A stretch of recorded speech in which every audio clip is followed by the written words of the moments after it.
Assalamualaikum warahmatullahi wabarakatuh. Jumpa lagi dalam program Mbak RT. Diet menjadi salah satu trending ataupun menjadi kebiasaan yang sekarang ini sangat digandrungi oleh kaum hawa. Nggak cuma kaum hawa, ternyata kaum Adam pun juga lagi gandrung dengan diet. Karena WFH ternyata banyak ibu-ibu maupun bapak-bapak yang menggendut ya. Hari ini kita telah kedatangan tamu salah satu ahli gizi yang ada di Balikpapan. Nah, sekarang kita kenalan dulu sama Mbak Indah. Ya, Mbak Indah, apa kabar? Ya, alhamdulillah baik, Mbak Tari. Ya, kenalan dulu Mbak Indah. Ini aktivitasnya apa Mbak Indah? Ya, sekarang aktivitasnya saya ahli gizi di Puskesmas Prapatan, mengurusi rumah pastinya sebagai ibu rumah tangga Ibu juga. rumah tangga, ya. Ya, dengan 3 putra putri ya. Ya, itu aja sih Mbak. Nah, jadi di ahli gizi ya? Ahli gizi. Oh, jadi dulu jurusannya berarti memang ahli gizi gitu ya Mbak ya? Iya. Kalau di puskesmas sendiri biasanya untuk nangani di hal-hal apa saja sih untuk ahli gizi itu sendiri? Nah, kalau di puskesmas itu ahli gizi itu punya peran di dalam gedung juga luar gedung ya. Jadi kalau di dalam gedung ya biasa kita konseling gizi ya seputar penyakit. Kemudian sekarang ada namanya ANC terpadu. Jadi setiap ibu hamil itu wajib dikonseling oleh gizi salah satunya ya. Okay. Itu kemudian juga tentang ASI eksklusif, ya tentang PMBA, pemberian makan pada bayi dan anak. Oh, jadi untuk seluruh umur Untuk bisa? seluruh. Jadi gizi itu mulai dari dalam kandungan ibu sampai lansia menangani semua. Oke. Ya, sama. Jadi dalam gedung, luar gedung penanganannya sama, mulai dari ibu hamil sampai lansia. Oke. Oh, jadi semua umur ya? Semua umur. Saya pikir untuk penanganan bayi balita aja, ternyata enggak Iya. ya. Aduh, ini baru Semua tahu umur. ini. Oke.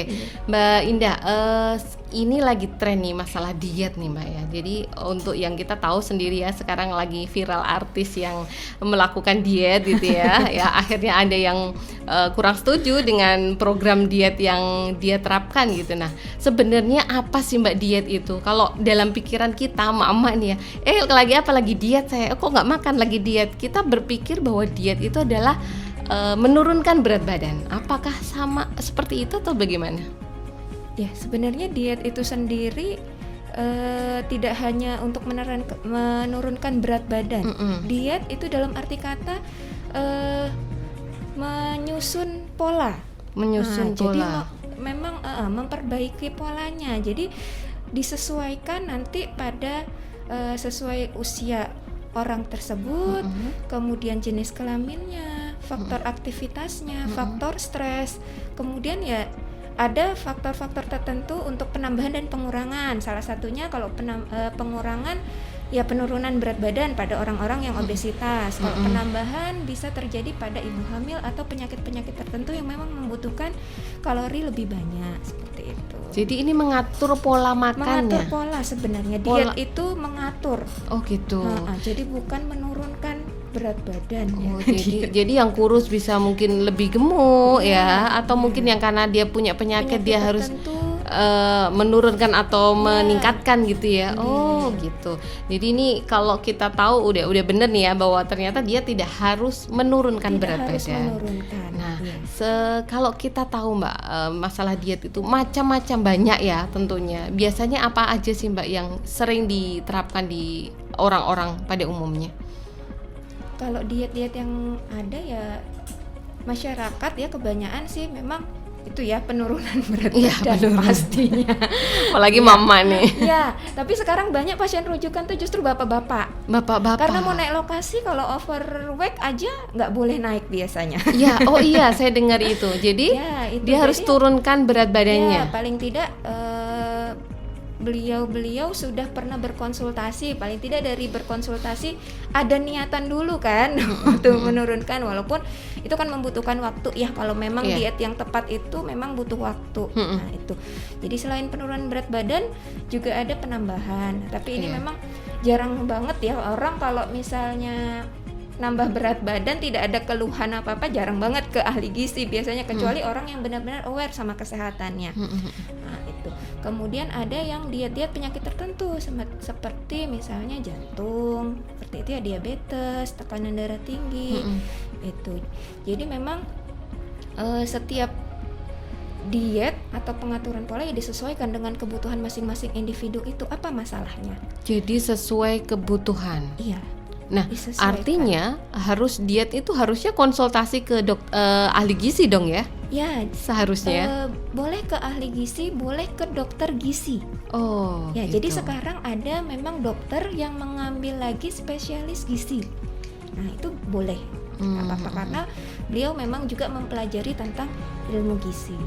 Nah, berkaitan dengan kita konsul atau enggaknya, karena banyak sekali ya terutama emak-emak nih ya, saya sendiri melihat gitu teman-teman saya, kamu lagi diet, iya diet, tapi dia nggak pernah juga konsul ke ahli gizi ya.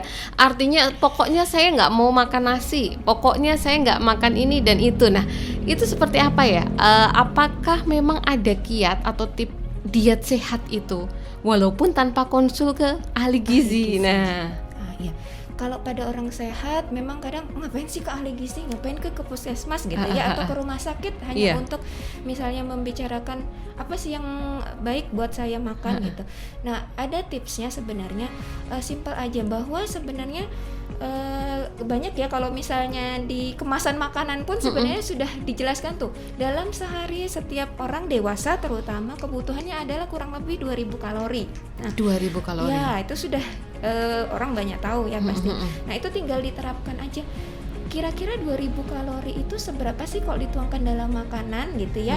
Itu bisa sekarang, kalau zaman sekarang enak, bisa buka Google dapat.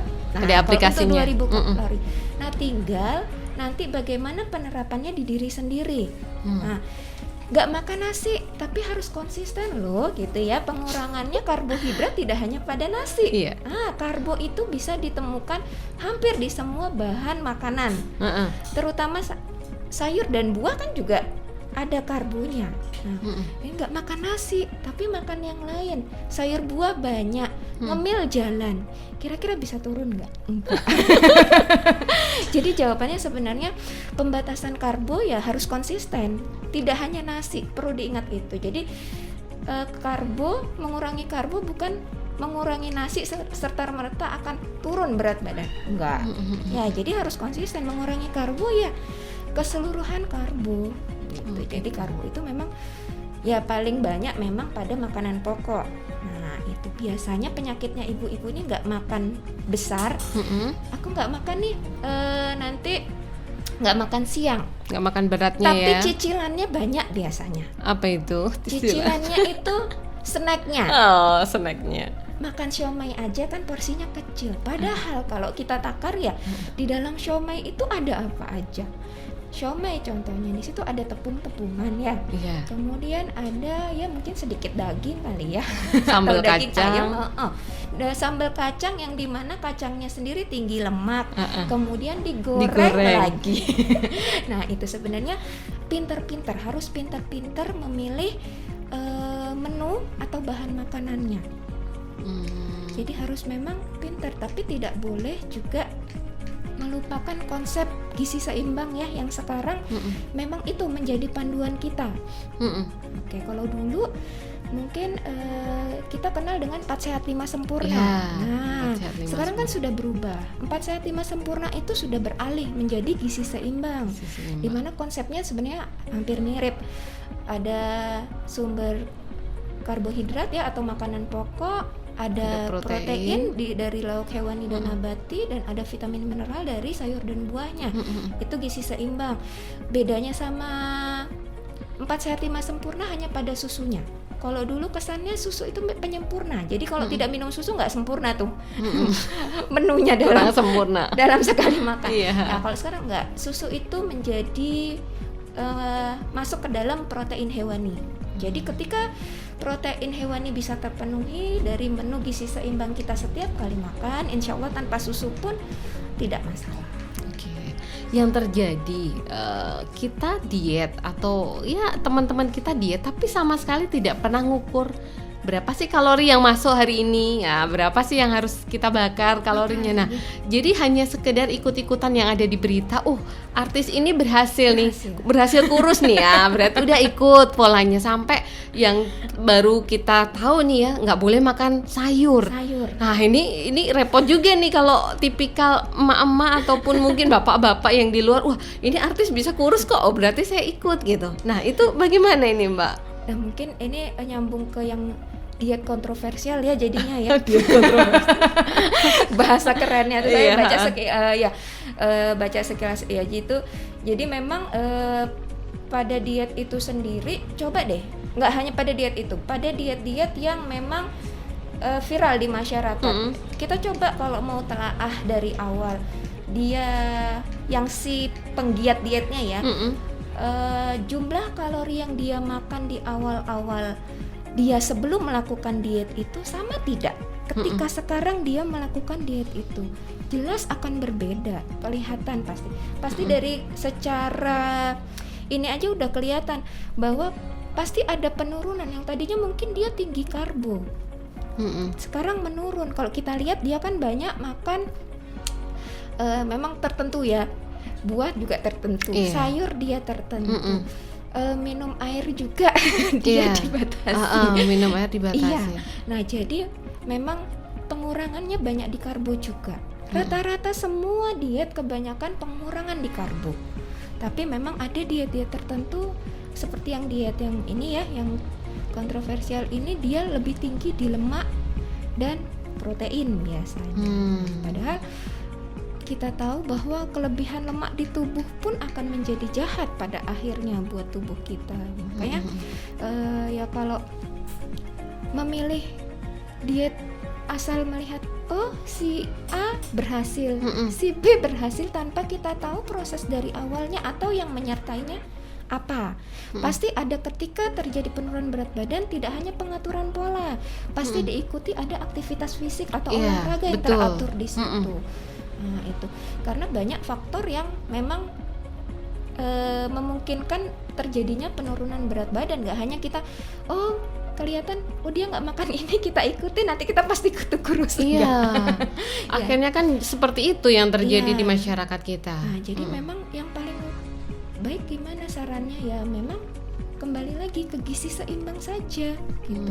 Dengan kalau kita bisa lihat, buka aja Google piring makanku, itu bisa menjadi panduan makan kita. Jadi di piring makanku itu dia berbentuk piring baru sudah ada gambar-gambarnya itu ya. Benar.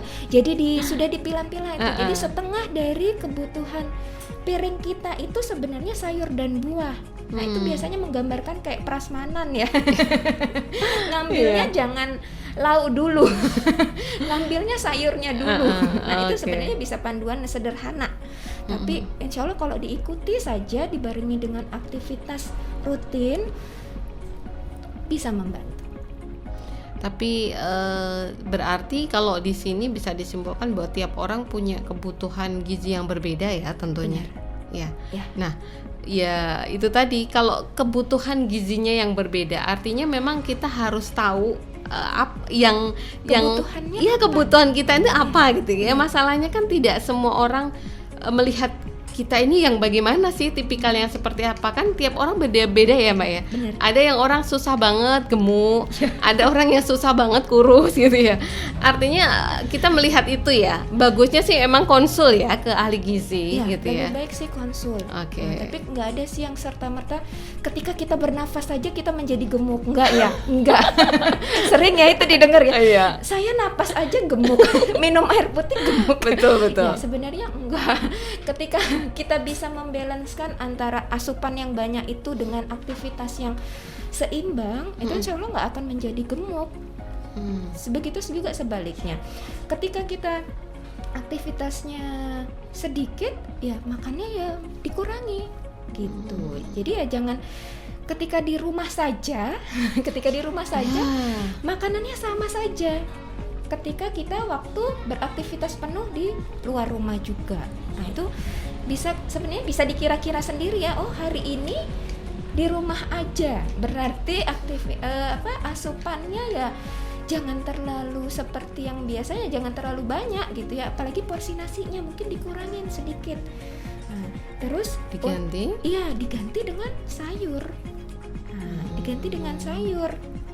Kan sayur itu serat ya, kandungan seratnya tinggi. Dan serat itu sebenarnya kan membuat kenyang ya. Membuat kenyang lebih lama. Jadi ketika orang yang doyan ngemil terasa lapar terus-menerus, lebih baik larinya ke sayur. Nah, usahakan memang lebih ke sayur yang direbus seperti itu ya.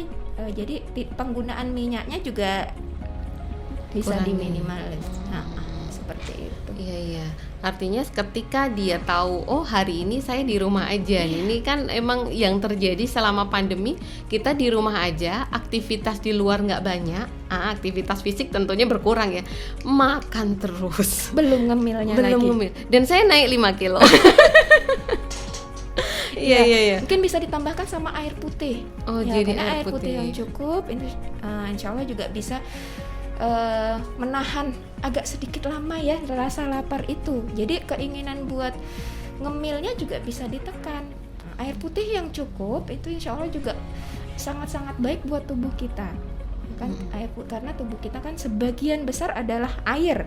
Nah, jadi ketika diisi airnya itu sudah sesuai dengan porsinya, maka makanan yang lain itu juga respon dari otak kita yang merangsang buat lapar, terus itu bisa sedikit ditekan. Nah, jadi makan cukup serat, air putih yang cukup. Nah, itu bisa kita lihat juga di tumpeng gizi seimbang. Nah, itu semua tercatat di situ. Ada minum air putih, ada aktivitas, ada membatasi lemak, gula, garam di tumpeng itu. Ya, jadi panduan itu sudah sebenarnya lengkap ya. Tadi kembali lagi yang kayak orang awam bisa nggak sih? Bisa, tinggal ikuti panduan yang ada di gizi seimbang yang sekarang memang kita gunakan. Iya. Yang terjadi ya anggaplah saya secara pribadi nih Mbak, ketika kita sudah meniatkan diri gitu ya, oh ya sudah hari ini berarti nasi kita kurangi ditambah sayur, tapi kan ya tahu sendiri kalau ada makanan yang menggoda gitu ya. Udah ambiar konsep itu. Artinya memang kita yang harus tahu pola. Dan tentunya sebenarnya kalau kita lihat kita itu udah tahu nih pola diet kita seperti apa, terus kita tahu kebutuhan kita seperti apa. Yang terjadi tidak konsisten. Nah, itu lagi ini gimana ini Mbak? Nah, karena kuncinya diet sendiri itu memang cuma niat dan konsisten. Mau dietnya apapun yang dipilih, monggo sebenarnya. Nggak ada masalah. Mau ngikutin dietnya si A, si B, si C, yang penting niat dan konsisten. Nah, tapi nanti kembali lagi bahwa setiap diet yang ada itu kita harus lihat juga ya, itu aman nggak sih buat jangka panjangnya. Jangan serta-merta sebulan bisa turun sampai 10 kilo. Nah, itu kalau sudah mengiming-imingnya seperti itu, hati-hati, pasti ada efek jangka panjang yang nanti kita dapat pasti. Oh gitu ya, jadi justru malah kita main jangan terlalu target banget gitu ya.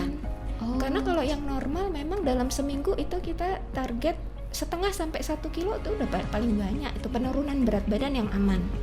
Sedangkan iklan-iklan di luar sana, kita tahu ya betapa luar biasanya iklan itu mempengaruhi alam bawah sadar kita. Ya, betul. 1 minggu turun 4 kilo, wih mama mana yang nggak tergiur. Apalagi cuma pakai korset, itu bisa turun berat badan. Itu dalam konsep ahli gizi bagaimana ini Mbak Indah ini? Ya, sebenarnya kalau yang kayak pakai korset, terus orang pakai jas hujan lari, pasti turun, pasti. Karena yang dibakar adalah kebanyakan air di dalam tubuh.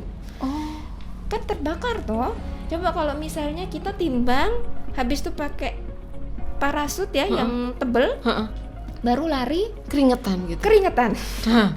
Timbang lagi pasti ada penurunan. Karena yang diturunkan baru adalah air di dalam tubuh. Tapi kalau untuk penurunan lemaknya pasti butuh waktu.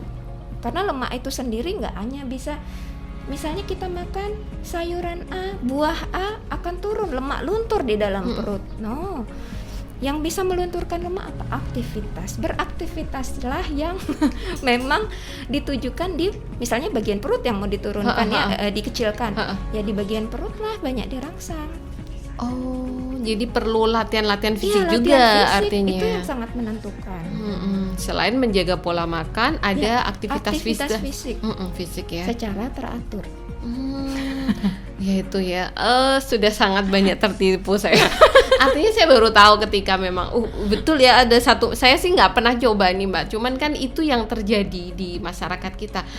Aku minum ini loh, baru 1 minggu udah turun 4 kilo, wih seneng banget. Merasa bahwa itu berhasil. Ternyata belum tentu ya. Belum tentu. Jadi harus jangka panjang ya. Dan memang harus berhati-hati. Ini satu pengalaman lagi Mbak. Saya pernah punya teman, dia melakukan diet ketat. Berhasil sih turun, tapi ternyata dalam selang waktu beberapa bulan ternyata dia kena batu empedu. Nah, sama dokter gizi disaranin ini kemarin makanannya bagaimana. Nah, ternyata emang ada efek. Jadi sebenarnya diet di sini tidak hanya cuma menurunkan berat badan, tapi nutrisi di dalam harus diperhatikan. Benar. Kesehatan organ-organ vitalnya diperhatikan. Karena kalau tidak ya itu akan berimbasnya ya tadi ya nggak kelihatan ya, misalnya hari ini ngurangin makan ini nggak kelihatan hari ini, nanti efeknya ya seperti tadi ceritanya Mbak, nanti kelihatannya tuh nanti efeknya tuh nanti. Bahkan ada yang ketika daya tahan tubuh kuat ini dia nggak akan merasakan gejala biasanya ya, tapi nanti ketika sudah ngedrop benar dan itu jatuhnya biasanya penyakitnya udah parah. Nah kebanyakan kan yang seperti itu. Efeknya apa? Sebenarnya sumbernya dari mana? Ya sebenarnya dari diet yang tidak sehat itu tadi. Nah, mungkin waktu dia menjalankan diet tinggi protein bisa jadi ya. Tinggi protein itu sebenarnya ada organ tertentu yang memang berbahaya gitu kan, tidak bisa terlalu dihajar protein yang terlalu banyak terus menerus ya. Ini kita berbicara yang jangka panjang terus menerus. Nah itu pasti nanti bisa kena kemana-mana. Lemak tinggi banyak ya diet-diet yang lemak tinggi, low karbohidrat tapi lemaknya sangat tinggi. Nah itu larinya kemana? Bisa ke jantung gitu ya, bisa ke stroke pasti karena nanti penyempitan di pembuluh-pembuluh darah karena lemaknya, kolesterolnya tinggi, mungkin seperti itu. Artinya memang sebenarnya kalau saya bisa menggambarkan bahwa kita emang harus sebetulnya emang konsul sih ya lebih tepatnya. Karena betul-betul saya bener ya ketika membawakan acara ini tadi, diet saya memang belum pernah ngalami gitu. Cuma baca-baca ternyata memang salah kaprah kebanyakan. Kalau kita berpikir bahwa diet itu hanya menurunkan berat badan, ternyata lari pun tadi bisa menurunkan berat badan, ternyata air ya. Air. Iya baik. Berarti Mbak Indah bisa kasih kesimpulan bagaimana sih pola diet yang sehat gitu ya. Artinya ini untuk segala case ya, segala case baik orang mau menurunkan berat badan atau menaikkan atau mungkin karena ada penyakit-penyakit tertentu seperti itu. Ini tanpa yang konsul ya? Iya. Tanpa konsul, mandiri ya, menjaga kesehatan ya. Ya, kalau untuk menjaga kesehatan sendiri, seperti tadi yang sudah saya katakan, sebenarnya balik lagi ke tumpeng gizi seimbang itu saja. Ketika kita mengikuti paduan itu secara orang awam pun insya Allah membacanya mudah, ya karena di situ ada pembatasan gula, garam dan minyak. Di situ sudah misalnya orang yang darah tinggi pasti akan garamnya yang berkurang ya. Ketika orang yang punya penyakit DM, gulanya di situ berkurang. Ketika orang yang penyakit jantung, di situ memang ada membatasi lemak karena dia berada di puncak yang paling atas ya, pembatasan gula, garam dan minyak. Nanti di bawahnya ada protein, kemudian ada sayur dan buah, kemudian ada makanan pokok. Nanti di bawahnya tumpeng itu ada aktivitas fisik, memang diingatkan di situ bahwa nggak bisa lepas bahwa mengatur pola makan untuk diet yang sehat harus dibarengi dengan aktivitas fisik yang teratur. Kemudian juga di situ juga diingatkan kebersihan. Nah, jadi karena kebersihan juga pengaruh. Ketika kita sudah menjalani pola diet yang sehat, aktivitas cukup, tapi ketika kebersihan diri, kebersihan rumah, air bersih tidak dijaga, pasti akan sakit. Itu. Jadi ikuti panduan tumpeng gizi seimbang. Kalau yang mau untuk diet, apapun dietnya yang penting niat dan harus konsisten. Itu aja kunci. Niat dan harus konsisten. Niat dan harus konsisten. Niat tapi nggak konsisten nggak akan jadi. Nanti ya itu berarti untuk yang tidak konsul ya. Artinya Ya, memang konsul, salah satunya juga tidak menerima mentah-mentah berita-berita yang beredar ya. Karena sebenarnya hoak-hoak berita yang tentang diet itu luar biasa banyak, Mbak. Jadi kalau kita berpikir, kayaknya ini bagus nih, kayaknya ini bagus, padahal belum tentu cocok buat kita, gitu ya. Dan harus dilihat, mungkin sederhananya lihat sebenarnya dia mungkin sudah konsul ke ahlinya. Nah, ahlinya ini ahli apa? Dilihat ya lagi, mungkin ahlinya.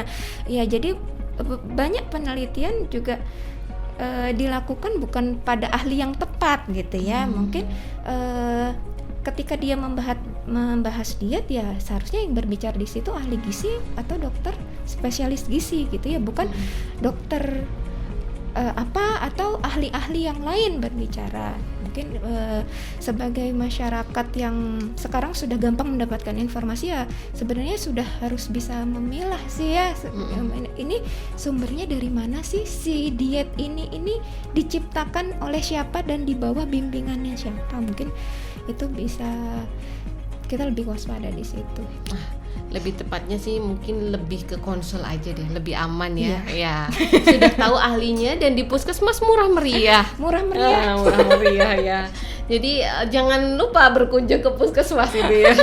Oke, terakhir Mbak Indah, pesan buat emak-emak, bapak-bapak yang saat ini sedang berjuang untuk diet ya, terutama sih kalau kita memperhatikan di pandemi ini semuanya pengennya menurunkan berat badan karena emang aktivitasnya banyak di rumah dan banyak makannya. Nah, pesannya apa Mbak Indah? Pesannya ya, jadi ketika pandemi ini kita memang banyak di rumah, tapi usahakanlah ketika pola makan itu sudah diatur dengan baik, barengi juga aktivitas. Ketika aktivitas kita memang dibatasi di luar rumah, kita bisa mencari alternatif aktivitas yang memang bisa kita lakukan di dalam rumah. Iya, jadi sebenarnya banyak kok aktivitas yang masih bisa kita lakukan dengan keluarga gitu ya, ya di dalam rumah. Misalnya nyalakan aja panduan aerobik.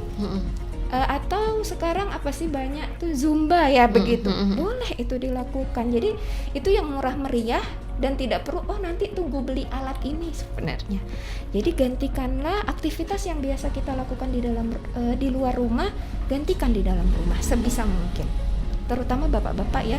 Atau kalau tidak belum ini nih olahraga yang begituan, ya bantu-bantu paling enggak bergerak, jangan duduk habis makan duduk. Bergerak membantu istri ngapain gitu bisa menjadi alternatif juga sebenarnya ya, dibandingkan hanya duduk diam. Jadi tetap harus dibarengi dengan aktivitas walaupun di dalam rumah. Oke, terima kasih Mbak Indah, informasinya luar biasa sekali. Ya, selamat berdiet ya, tapi ingat harus berdiet sehat. Salam sehat. Assalamualaikum warahmatullahi wabarakatuh.